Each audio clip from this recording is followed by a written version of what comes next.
네, 안녕하세요 여러분의 최고의 투자 파트너 애널리스트 킴입니다. 반갑습니다. 휴일은 잘 보내고 계신가요? 저는 오늘도 3월 3일에 무슨 종목을 투자를 해서 수익을 가져갈 수 있나 요걸 고민하고 있습니다. 그래서 찾아낸 종목을 좀 말씀을 드려보고 내용을 시작을 해보도록 할게요. 내일 5시 이상 3월 3일에 5시 이상 단타를 먹어볼 만한 종목 이겁니다. 코덱스 200 선물 인버스, 이제 슬슬 콧버스로 들어갈 때가 된 것 같아요. 그래서 콧버스를 추천을 해볼까? 지금 후보 종목 안에 들어와 있는 상황입니다. 정확하게 후보 종목이 선택이 되면 제가 따로 올려드릴 거예요. 어디다 올려드릴 거냐면 저희 게시판에 보면 게시물 게시판에 이렇게 설문조사 진행합니다. 지금 6명밖에 투표를 안 해서 많이 아쉽기는 한데 그래도 뭐 26일 시초가 투자 종목으로 IEL을 추천드렸고 IEL 어떻게 했습니까?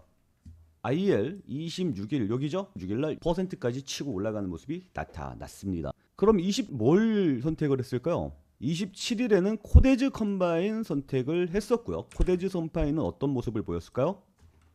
코데즈 컴바인은 퍼센트까지 치고 올라가는 모습이 나타났습니다. 분차트로 살짝 보면 시작하자마자 어때요? 강하게 치고 올라가서 상승 VI까지 걸리는 모습이 나타났습니다. 우리는 매일 시초가로 공략을 해서 오후 수익을 먹는 것을 목표로 달려간다. 이렇게 좀 말씀을 드리면서 내용을 시작을 해보도록 하죠. 어제 미국장 어떻게 끝났습니까? 미국장이 이렇게 끝났거든요. 뉴욕 증시가 AI 위협 우려 지속에 약세 마감하는 모습이 나타났습니다. 근데 이런 이야기들은 뭐 계속 있었죠. 뭐 주요된 내용은 이런 겁니다. 리포트 하나가 나왔어요. 발전이 파괴적인 혁신으로 작용이 될 거고 결과가 일자리 감소로 이어질 것이다. 그래서 기존 산업에 타격을 초래할 것이라는 우려가 제기가 되고 있는 상황이죠. 뭐 이런 겁니다. AI의 발전이 일자리를 뺏는다. 그래서 사람들이 돈이 없어진다. 소비가 위축될 것이다. 사람들이 돈을 못 벌면 경기 순환이 안 된다. 그래서 경기 침체가 올 가능성이 높다. 이렇게 보는 건데 결국은 해결이 될 겁니다. 그러니까 AI의 발전으로 인해서 생산력이 미친 듯한 상승세가 나오겠죠. 그럼 어떻게 돼요? 물가가 싸지겠죠. 그럼 물가가 싸지면 사람들이 우아하고 대거 소비를 해야 되는데 소비를 못 해서 물가가 하락하고 있는데 경기가 침체되고 있어요. 이런 걸 디플레이션이라고 그러죠. 그래서 디플레이션에 대한 우려가 있는 상황이다. 이건 뭐 계속해서 있었던 이야기고 AI 관련주들의 폭락이 나올 때마다 이 이슈가 계속해서 대두가 되고 있는 상황이고요. 그리고 이 립서치가 이야기한 거는 8년도에 글로벌 위기가 올 것으로 예상이 된다. 결론입니다. 근데 제가 봤을 때는 일시적이에요. 왜냐하면 결국은 기본소득으로 갈 수밖에 없을 것 같아요. 왜냐하면 AI의 발전으로 인간의 일자리는 반드시 줄어들거든요. 근데 이건 구조적으로 그런 거고 어차피 생산량은 늘어나지 않습니까? 그럼 이걸 강제로 소비를 시키기 위해서 어때요? 경기를 강제로 돌려야죠. 돈을 풀어야 된단 말이에요. 돈을 어떤 식으로 풀겠어요? 일을 어차피 못하는데 뭐로 풀어요? 기본소득으로 푸는 거죠. 인간의 존엄성 이걸로 인해서. 그래서 AI의 아버지가 누굽니까? 솔직히 최티 샘 올트만 아닙니까? 그래서 샘 올트먼이 코인 하나를 내놨었죠. 이름이 기억이 안 나는데 그 코인의 목적이 뭐냐면 인류의 기본소득을 목적으로 가는 코인이었다. 뭐 그런 것들이 있었습니다. 뭐 어쨌거나 지금 얘기하고자 하는 거는 미국장 빠졌고 빠진 이유가 AI 대두로 인한 뭐 AI 공포 요걸로 인해서 빠졌다 이런 식으로 설명을 하고 있는데 어차피 귀에 걸면 귀 걸리고 코에 걸면 코 걸립니다. 중요한 건 빠졌다는 게 중요한 거고요. 그리고 요 빠진 애들을 좀 봐야 될 것 같은데 빠진 애들을 보면 골드만 삭스, 모건 스탠리 이런 금융주 애들이 빠졌거든요. 그것도 좀 많이 빠졌습니다. 금융주가 빠졌다는 이야기는 얘네들 뭐예요? 경기 민감주들이잖아요. 금융주가. 경기 민감주들의 하락세가 온다는 것은 지수가 꺾일 가능성이 굉장히 높아지고 있는 신호다. 이렇게 보는 게 좋을 것 같아요. 우리나라한테는 가장 직접적으로 뭐가 있을 것 같아요? 반도체죠. 반도체가 가장 직접적이긴 하지만 미국장이 조금 흔들리는 모습이 나타난다라는 느낌으로 본다면 우리나라도 뭐 좀 그럴 것 같긴 합니다. 그리고 나스닥 움직임 보면 이게 나스닥이 급락 나온 다음에 개파락한 다음에 나온 모습이거든요. 그렇게까지 공포를 느껴야 할 만큼 빠진 건 아니에요. 그리고 우리나라가 뭐 미국장의 영향을 많이 받았잖아요. 특히 나스닥 같은 경우는 기술주 중심으로 들어가 있기 때문에 삼성전자 같이 테크주들이 나스닥의 영향을 많이 받았어요. 그래서 나스닥의 움직임이 우리나라 코스닥 움직임과 기술주 움직임을 같이 움직였습니다. 근데 최근에 흐름은 좀 깨지고 있는 모습이죠. 여기서부터 쫙 빠지고 있죠. 1월 말부터 쫙 빠지고 있는데 우리나라는 어때요? 우리나라 지수는 뭐 그런 거 없죠. 그냥 상승해 주죠. 왜? 삼성전자가 삼성 이러고 올라가고 있으니까. 5만 전자 이야기하다가 8만 전자가 언제 되어 8층에 살아있어 이러신 분들 지금 20만 전자 됐거든요. 21만 전자 됐습니다. 지금 약간 광기 어린 모습이라고 생각해요. 이제 슬슬 고점이 오지 않았나? 제가 어제 나온 뉴스들을 좀 보니까 8년인가요? 8년이 되면 삼성전자의 매출이 전 세계 모든 회사들을 통틀어서 1위, 매출 1위를 찍을 거라고 이야기를 합니다. 뭐 엔비디아든 뭐든 다 찍어서 전 세계 매출 1위를 찍는 회사가 어디다? 삼성전자가 될 것이라는 전망이 있어요. 그래서 삼성전자의 상승세는 미친 듯이 나올 것으로 보이죠. 그런데 주식이라는 거는 이런 식으로 올라가는 건 비정상이에요. 여러분 다들 알잖아요. 상승 1파, 하락 1파, 상승 2파, 하락 2파. 였고 이거 1파, 2파, 3파라고 이걸 AC라 그래. AB라 그러잖아요. 상승 5파, 하락 3파. 이거 다들 기억하시죠? 다들 알고 있는 내용이잖아요. 주식은 이런 식으로 올라가야 되는 거예요. 근데 최근에 이런 식으로 올라가는 거는 이거는 조금 과했다 이거지. 그러니 결국은 종이 한번 올 때가 되지 않았는가라는 생각이 다들 머릿속에 있을 겁니다. 그래서 지금 현재 제가 곧버스 이야기를 하고 있는 거고요. 지금 8,000비 전망까지 나왔죠. 노무라 증권에서 한국 코스피가 8,000피까지 갈 것으로 전망을 하고 있다. 근데 이 8,000피까지 가겠다는 이야기가 이런 식으로 올라간다는 이야기는 아니거든요. 그러니까 이런 식으로 올라가겠다는 이야기예요. 근데 지금은 어때요? 요거 무시하고 이런 식으로 올라왔잖아요. 그러니까 이렇게 들어와서 이렇게 가야죠. 제가 봤을 때는 그래서 슬슬 곧버스를 우리가 인식을 해야만 하는 상황이다. 이게 저의 의견입니다. 그리고 이런 내용도 좀 있어요. PPI가 예상을 웃돌았다라는 얘기가 있어요. 생산자 물가지수거든요. 그러니까 생산자들이 물건을 생산할 때 거기에 들어가는 재료비라든지 재료 인상가 뭐 이런 것들 있잖아요. 그래서 근원 물가 뭐 약간 그런 느낌입니다. 그래서 생산자 물가지수가 상승을 했다라는 것은 결국은 이건 뭐예요? 물건 만드는데 비용이 상승했다는 이야기니까 물건 가격이 더 상승할 거라는 이야기로 봐야 되는 거죠. 그럼 뭐가 대두가 됩니까? 인플레이션이라는 게 대두가 될 수밖에 없거든요. 그래서 PPI 상승이 인플레이션을 초래할 수 있어요 라는 생각에 경기가 지금 사람들이 약간 무서움을 가지고 있는 겁니다. 이게 뭐냐면 지금 트럼프가 계속해서 주장하는 게 뭐예요? 이자율을 낮춰라라는 걸 강조하고 있지 않습니까? 그러면서 관세를 미친 듯이 때려대긴 했죠. 그럼 물가가 절대 낮아질 수가 없는데 어쨌거나 미친 짓을 하고 있습니다. 트럼프의 관세 역량으로 결국은 PPI가 상승하는 모습이 나타났고요. 그러면은 이자율을 낮추기 위한 트럼프의 정책이 제동이 걸릴 수밖에 없습니다. 이자율이 낮아지면 어때요? 사람이 돈 벌리기가 쉬워지죠. 돈 벌리기가 쉬워지니까 돈이 시장에 많이 돌게 됩니다. 그럼 주가가 상승하는 모습이 나타나죠. 그래서 트럼프가 계속해서 이자율을 낮추면서 주가 부양을 이끌겠다라고 이야기를 했는데 PPI가 상승하면서 인플레이션이 올 가능성이 높으니까 이자율을 낮추기가 더 어려워지는 상황이다라는 거예요. 종합을 해보자면 경기는 이제 슬슬 고점을 찍어가는 게 아닌가라는 생각이 듭니다. 물론 우리나라는 그런 거 상관없이 미친 듯한 상승세가 나와주고 있지만 말이죠. 나스닥은 고점에서 하락해주는 모습이 나타내주고 있다. 여기까지 이해되시는 분들 구독과 좋아요 눌러주시기 바랍니다. 일단 미국장 분위기는 이렇게 전달을 했고요. 그리고 재밌는 부분들이 있어요. 지금 외국인들이 이렇게까지 매도를 해주고 있단 말이에요. 이게 문제예요.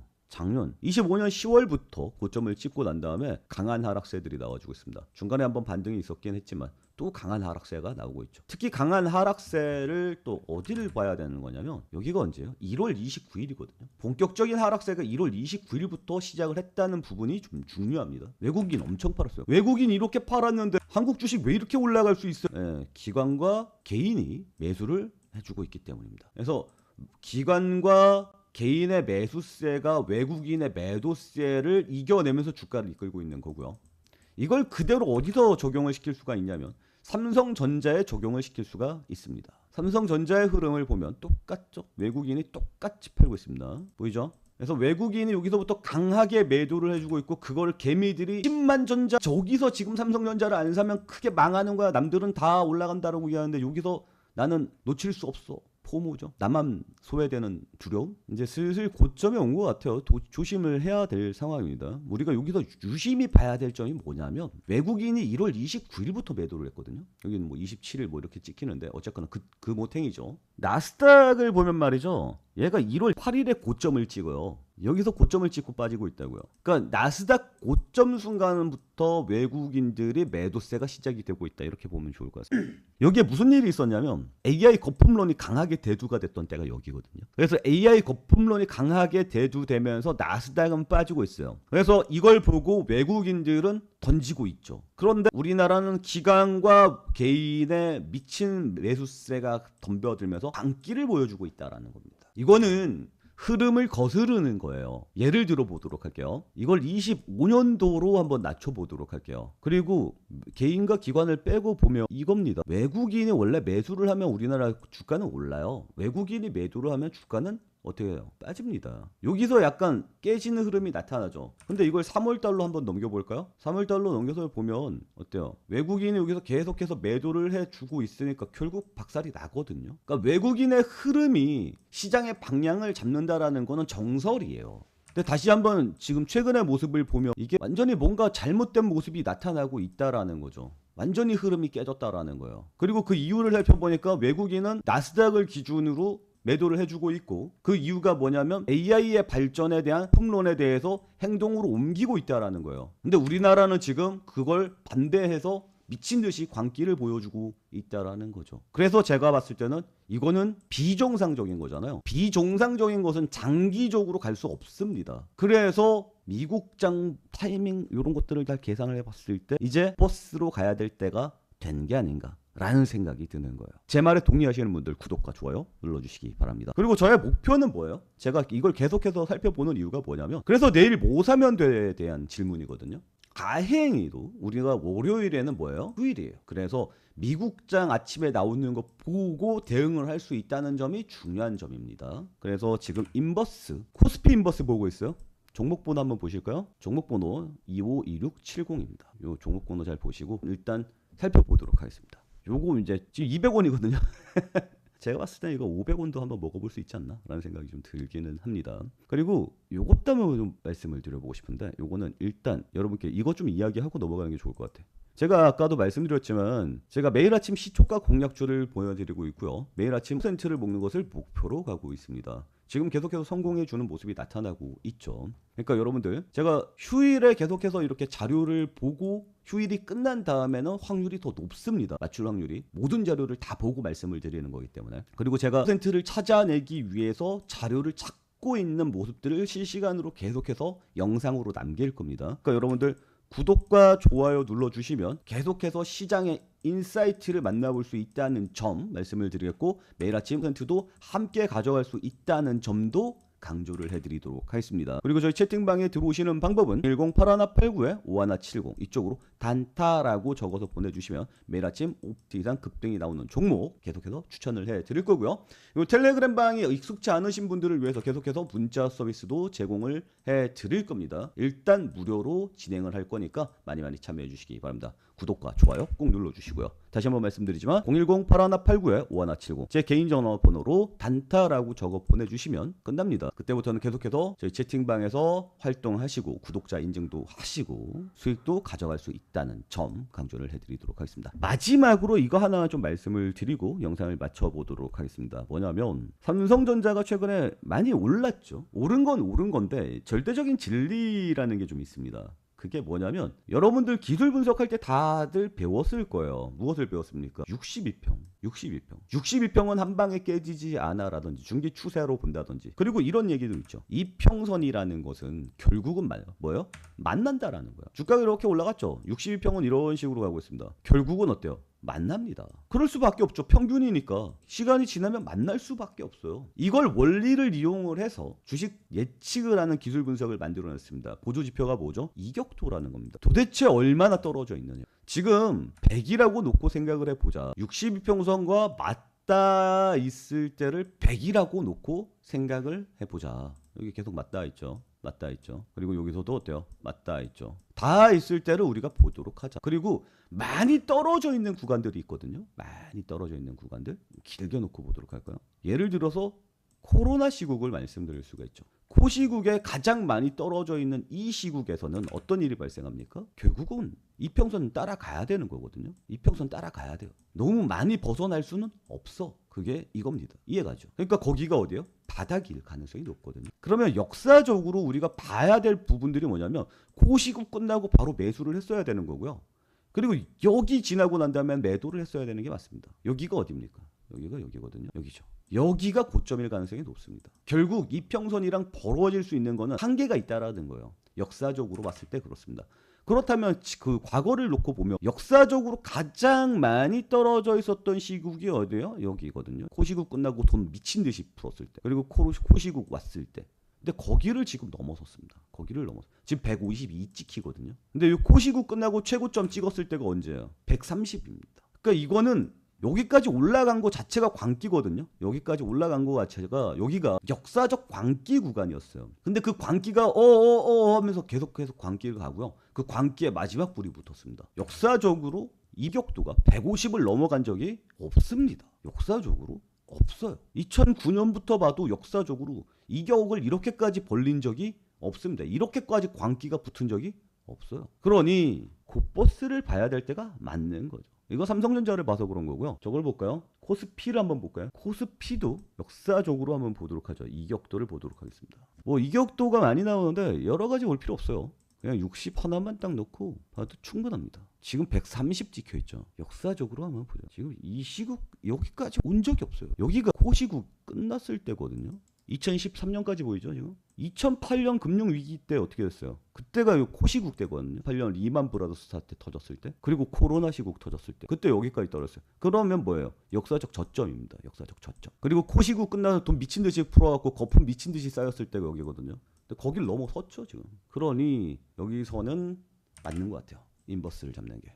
그래서 인버스를 추천 후보 종목으로 올려드리도록 하겠습니다. 그리고 인버스는 당분간은 계속해서 나와줄 수 있을 것 같습니다. 결국은 먹을 수 있을 것 같아요. 인버스를 매수를 이렇게 이야기할 때는 뭡니까? 결국은 다른 종목들이 흔들릴 가능성이 굉장히 높은 상황으로 진행이 될 수밖에 없죠. 저도 코스피 8,000 시대 갈 수 있다라고 생각합니다. 더 많이 상승할 수 있고 삼성전자 여기서 꺾이지 않을 거예요. 더 많이 상승할 겁니다. 다만 시기적으로 이런 식으로 가야지 이런 식으로 갈 수는 없다라는 겁니다. 이 광기 끝나서 한번 폭락 주고 기간 조정 들어간 다음에 올라갈 거다. 그래서 외국인들도 결국 지금 포메이션 조정 중에 들어가 있잖아요. 그러니까 결국 이쪽으로 끌려갈 겁니다. 그리고 그 시기가 임박을 했다. 라는 점을 좀 말씀을 드리고 싶은 거예요. 제 영상을 보시고 주변 사람들한테 좀 이야기를 해 주시기 바랍니다. 이 정도면 사람들한테 추천해 줄만 하잖아요. 이 정도 설득력이면 충분히 저도 다른 사람들한테 추천 받을 만하다라고 생각하니까 구독과 좋아요 꼭 눌러주시기 바랍니다.